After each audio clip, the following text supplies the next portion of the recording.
ఓం నమో వెంకటేశాయ. మేము శ్రీవారిని దర్శనం చేసుకొని స్వామివారి దర్శనం అయ్యాక దగ్గరలో ఉన్న ఆకాశగంగను కూడా చూద్దామని చెప్పి బయలుదేరాము. ఈ ఆకాశగంగ చుట్టూత పచ్చని చెట్లతోటి లోయలతోటి ప్రకృతి రమణీయంగా ఉంటుంది ఇక్కడ ప్రదేశము. ఆకాశగంగ భూమి మీదికి ఎలా వచ్చిందంటే ఇక్కడ ఒక కథనం చెబుతారు. ఆకాశరాజు పద్మావతీదేవి శ్రీనివాసుల కళ్యాణానికి ఆకాశగంగను ఇక్కడికి రప్పించినట్లుగా ఇక్కడ ఒక కథనం ఉంది. ఇంకొక కథనము,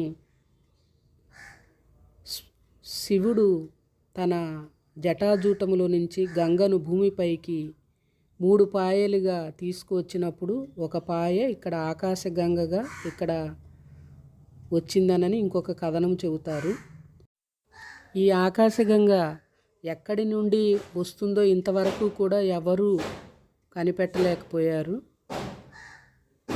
ఇక్కడ అంజనాదేవి ఒక పుష్కరము పాటు తపమాచరించి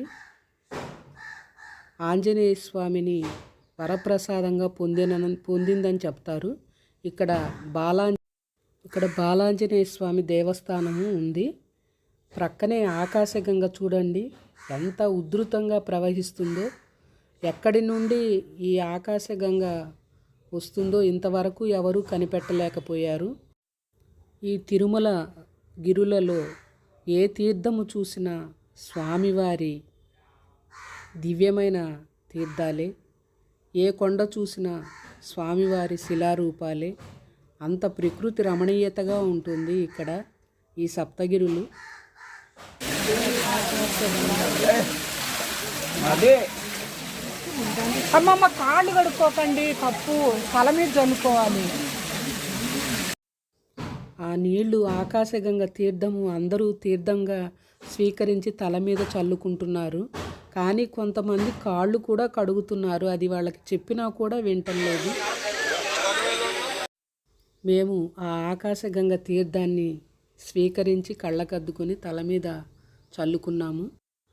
శ్రీ వెంకటేశ్వర స్వామి వారి అభిషేకానికి ఆకాశగంగ నుండి ఈ జలాన్ని తీసుకువెళ్ళి స్వామివారికి అభిషేకం చేస్తారట.